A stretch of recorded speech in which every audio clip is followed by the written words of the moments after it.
Lee or Dr. Lee, welcome to the Thriving Beyond Diabetes show. Thank you. It's Dr. Santha. Brilliant. Thank you for correcting your name. I would love to start with your story. What inspired you to focus your work on integrative medicine and health optimization? Yes, I'm Dr. Santha Naidoo. I'm the founder of the Aviana Wellness Institute and the 100 Club. And my story starts actually when I was 2 years old and I saw a commercial for Kit Kat bars on TV. And I threw a tantrum. I want Kitty Kat. I need Kitty Kat. My grandfather had scoured the city of Durban in South Africa, where I was born and raised, and found me a box of Kit Kat bars, and I loved them. Now, I struggled with my weight ever since then. I was overweight through childhood into adulthood, and it's what led me to my triple board certification in integrative and holistic medicine, family medicine, and obesity medicine, because part of that journey also included type 2 diabetes as well. And I had found it was difficult to get the care that I needed. Doctors would tell me, lose weight, eat less, move more. And yet none of that actually helped me. So I had to become a master of how the body worked in order to help myself. And this is why I became focused on precision healthcare, on integrative medicine, but also focusing on the individual as opposed to what are the general guidelines to help people. Brilliant. Very interesting. Thank you for sharing that and your story. So the main struggle was being overweight, and the root cause was poor nutrition. Is that correct? No, it was actually, for me, it was not poor nutrition. I actually grew up in a family where on my mom's side of the family, all of her siblings and cousins were all physicians. My mom was not a physician, but she was so focused actually on natural healing. So at a very young age, when nobody else was talking about colors and sodas and stuff like that, we were not allowed to have cookies. We were not allowed to have these treats. I remember there was one particular drink, it was called Lucozade, that my mother said, nope, you can't have that because of the tartrazine. So she educated us about additives and preservatives. But really for me, took many decades to learn, was all about how my body was functioning, how my body was utilizing what was being input and really metabolizing all of these things. So it was beyond just the calories in, calories out, or what is going in, what is going out. It's more of the how than the what. Thank you for confirming that. You already touched something about diabetes. You know, many people talk about blood sugar, but insulin might be ignored. Yes. My question is, can you break down the difference between glucose and insulin and why both matter when it comes to managing type 2 diabetes? Yes, so you're correct. When people think about diabetes, the first thing you hear about sugar. Sugar is bad, right? And it is an issue of how the body metabolizes sugar. So sugar is a nutrient. Glucose is a nutrient that we put in. Insulin is a hormone. It's a chemical messenger that tells our body, how do we use this energy? How do we use it in our muscles, in our organs, the brain, the eyes, the liver, the kidneys, everywhere. We use glucose everywhere in our body. So the insulin, if there's an issue with how our body utilizes insulin, actually, that's when the sugar becomes a problem. So although sugar, too much sugar, overwhelms the system and can be a contributing factor, it's really the dysfunction in the chemical messenger insulin that is the underlying issue. Brilliant. So the key point here is the body has to utilize glucose or energy, what we consume from food. If we don't utilize it in a form of energy, that trigger or lead to insulin resistance. Is that correct? That is correct. And insulin really, the effect of insulin is how our body uses the sugar. So if insulin is not used correctly, and if you brought up insulin resistance, which means that we produce the insulin, but we're not using it. We don't use it well. So we won't bring down the blood sugar levels if we're not using it well. Brilliant. We will talk a little bit more about how to use it effectively when we talk about lifestyle. Okay. But just to take this point further, sometimes it's easy to get stuck chasing numbers like A1C or glucose levels, but there is a bigger picture, as you know. In your view, what should people focus on beyond just the numbers?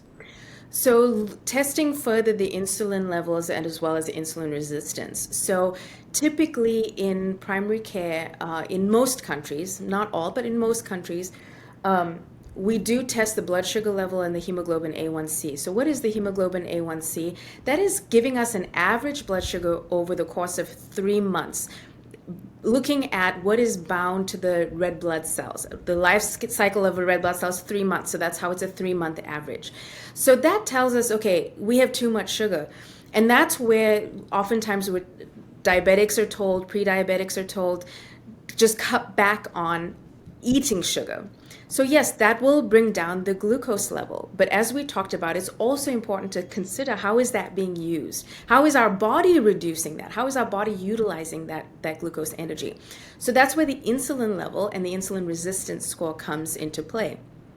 The insulin level is how much of insulin is our body producing. Now the pancreas, even our fat cells, a little bit in the liver also produces some insulin levels. So we need to see the correlation between the insulin level as well as the glucose level. That tells us what insulin resistance is. Because if you have a high insulin level, but you also have a high glucose level, that means that insulin's not working. But if you have a low insulin level and a high glucose level, either that means you're not producing enough insulin, or you are using it well, but that's where you are ingesting too much glucose. So that's why it's important to check those levels as well. Brilliant. Very interesting. Thank you for sharing that. When we say beyond numbers, that means checking the numbers at the first step is, as you know, glucose levels or having a high blood sugar levels is a symptom, not the cause or the root cause of the of diabetes. Now we know the difference between glucose, insulin, the importance of the numbers and how to track them and why as one. Let's look at the main thing here to improve it, which is about lifestyle. You know, so much of our health comes down to what we do in our daily life, day in and day out. The question is, what daily habits do you see making the biggest difference for people trying to manage or sometimes reverse chronic conditions? I'm going to start off with what we don't, everybody talks about diet and exercise. I'm going to leave that for last, okay?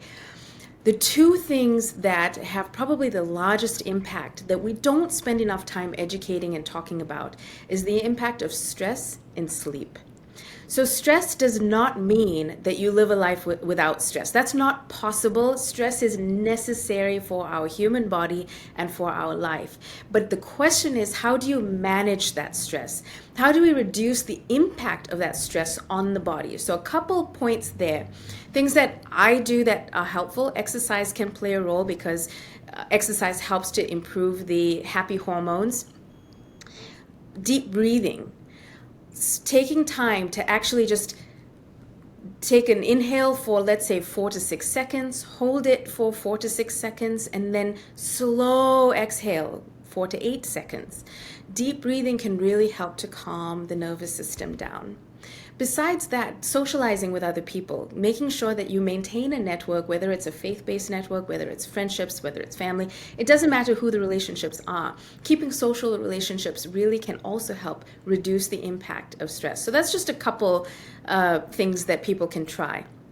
The second being sleep. Again, sometimes it's difficult to optimize our sleep, and there may be lifestyle factors like jobs, for example, that may play a role. But you want to, as much as you can, optimize your sleep. Try and be consistent with when you wake up in the morning and when you go to bed at night. Keep your environment optimal. Cooler temperatures are actually more ideal to sleep instead of warmer temperatures. I know we want to feel cozy, but actually cooler temperatures helps our body relax much better. Avoid alcohol before bed, because alcohol, although it may make you drowsy and help you fall asleep, it interrupts the sleep patterns later in the night. So you don't get optimal sleep rhythms, brain rhythms. The next is avoid screen time, ideally 2 to 4 hours before bedtime. That's TVs, cell phones, tablets, any of those things, because the blue light from these devices also interrupt our sleep patterns. So some people wear blue light glasses or filter blue light on their screen. Ideally, just eliminate it. Taking a bath at nighttime can also help improve sleep. Besides that, there's definitely supplements and things like that that certainly, speaking with a healthcare provider, can be helpful in finding what's the right option for each individual. So stress and sleep are the most important. Then let's talk about exercise. There's two aspects of exercise. There's many aspects of exercise, but two that I'm going to focus on, right? One is the cardiovascular activity, and the other is strength and resistance training. So cardiovascular activity, doing some cardio right after eating can actually really help how your body digests and utilizes that sugar and even fat. So taking a short walk, maybe 10 minutes after a meal, can have a significant impact on how your body digests those sugars and fats. Strength training is actually very important from the insulin perspective. So building muscle helps us to utilize insulin more effectively. So it's not going to necessarily help the immediate blood sugar if you do your finger prick right after you do your weight resistance training, but in the long run it does help your body metabolize and utilize insulin and sugar overall. Then nutrition. So with nutrition, again, the focus is typically on cut back sugars. So that there is some truth to that, but just being a diabetic, being pre-diabetic, or anyone that is conscious of their blood sugar, getting rid of processed sugars is, I believe, important. So that's just your cane sugar, candies, baked goods, sodas, those, just get rid of those. Anything where the sugar is processed, try and get rid of it. Ideally use a sugar that is unprocessed or minimally processed, such as honey, for example. Nowadays, you can get things like stevia and monk fruit. These all help reduce the load of glucose as well. Order of eating also makes a difference. So by that I mean, let's say you have a meal that is steak, potato, and broccoli, okay? So your broccoli is your fiber, your potato is your carbohydrate, and your steak is your protein. Keeping your carbohydrate and eating it at the end of the meal actually helps to reduce your glucose load. Eating the protein and the fiber beforehand helps to improve how your body digests those sugars. So when you sit down at a restaurant and they put that bread bowl right in front of you at the first thing, hold off on eating it. Eat it at the end of your meal. I'm not saying don't eat it, just eat it at the end of your meal. That's most important. Now let's talk about insulin, right? So we've talked a little bit about sugar, and as I mentioned, eating sugar will raise your sugar level. Insulin is a little bit different. Insulin will raise based on what you eat, okay? So what you put in does impact how much sugar goes up. I will take a piece of apple, for example. If you eat the apple whole, let's say your insulin level rises, I'm not going to talk sugar, let's say your insulin level rises by 10 units. If you eat the juice of that apple, then the insulin level may raise by 20 because now your sugar load is also higher. Now, this is a very confusing thing, and I'm going to make the point, and it might confuse people, but I'm going to say it anyway. So let's say I talked about using monk fruit instead of sugar, okay? Monk fruit doesn't raise the blood glucose level. However, it will raise the insulin level. So if your insulin level is too high, that will cause you to store fat. So although we say we should try the sugar-free stuff, it's not necessarily the best thing for us. So couple ways to avoid raising that insulin level. One is don't snack throughout the day. Every time you put something in your mouth, whether it is a beverage that has some sort of sweetening in it or whether it's any food, snack, it doesn't matter what it is. Every single time you put something in your mouth, your insulin level rises. And if there's not enough time for that level to drop, then we just keep that level going up and up and up, and that increases that risk for insulin resistance. So stick ideally to 2 to 3 meals a day. Now, there's some people that need 5 meals a day, but that's not the general rule of thumb that everybody should follow.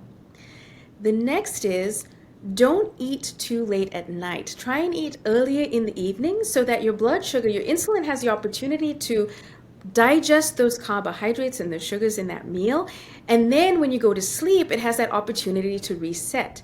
Whereas if you eat late at night and then go straight to bed, now what happens is your body's working on digestion and doesn't have that hormonal response at nighttime that it needs to. So your insulin level remains high, your blood sugar doesn't get utilized appropriately. And from a fat perspective, we start storing fat. So that's when people have resistant weight loss as well, or weight gain, I should say.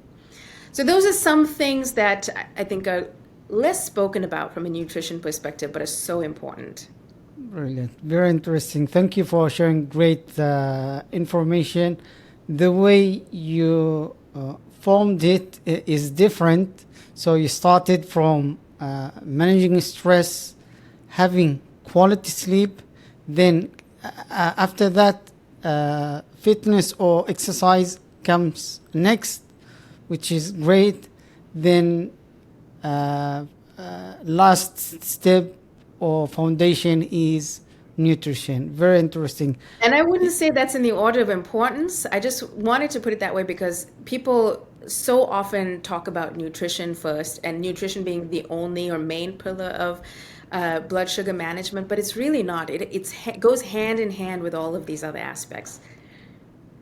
It's like a unified approach Yes. to health. Yes. A holistic approach. Yes, exactly. Thank you for sharing that. I know that you shared a lot of information people need to repeat, especially this part of the episode.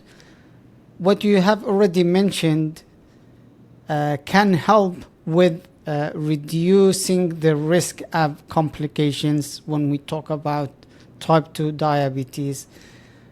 Can you touch a little bit about reducing the risk of complications? So I think an important point to make even before we talk about that is people struggle with taking care of themselves when it comes to type 2 diabetes. I do not believe that as a physician, it's my job to take care of the individual. It has to be the person at home. But the problem is, in many cases, they feel fine, right? There's no symptoms, especially at the beginning. They say even for the first, on average, 15 years of having issues with metabolizing blood sugar, nobody knows, right? So the main reason why we want to manage this is to prevent complications. Blood sugar and the utilization of blood sugar impacts every organ system in our body, from the brain to the eyes, to the heart, to the liver, to the kidney, to the muscles, everything. So what we want is to make sure that all of these organs function optimally, and that's why we need to focus on reducing blood sugar and improving our insulin utilization. In some cases, people may actually come with the side effect or the complication first. So in many cases, when I'm checking a kidney function and I might see some protein spilling into the urine, but their blood sugar is not that bad. But that's an indication we need to work on that. So all of the things that we've talked about are so important to manage before we get to that point of having these nerve issues or brain issues or vision issues. But besides that, it's also important to have a comprehensive assessment to make sure that all of these things are being checked out at least once a year. Because again, that may be the first sign, or it may be the sign that things are worsening, and it may not actually be the number on the lab. Brilliant, very interesting. So let's put it in this form or statement. So symptoms might be warning signs of complications. So we need to act or be proactive to deal with that. So we don't wait like years, then we discover that we have got a bigger issue than we Correct. thought. And you want to be proactive before symptoms arise, because even with vision, people think that you go blind right away. That's not true. You may not actually know the impact on your vision. You may be slowly going blind and not notice it. So don't wait for symptoms. You want to be proactive before symptoms even come up, but proactive in getting the checkups to make sure that everything looks good. Brilliant. Very interesting. Thank you for sharing that. Is there anything that we didn't cover today? Because I have got another question to ask you. Do you think there is something we didn't cover? I think the biggest point to drive home is that type 2 diabetes, and again, pre-diabetes, insulin resistance, blood sugar issues, all of this under one umbrella is not just about the sugar itself. It really impacts the entire body. It's so important to be educated, to have a holistic approach, to look at how the body is working and functioning together, and address the cause in each individual, because what may be the issue for one person may be a completely different issue for somebody else, even though we're still under that umbrella of blood sugar issues. Brilliant. Thank you for sharing that. Before we wrap up this episode, do you have a final message you would love to share with our audience? I like to say that real wealth is true health. So it doesn't matter what walk of life that you are in. Find the resources within your means that help you to live a truly healthy life. Brilliant. Thank you for sharing your great message.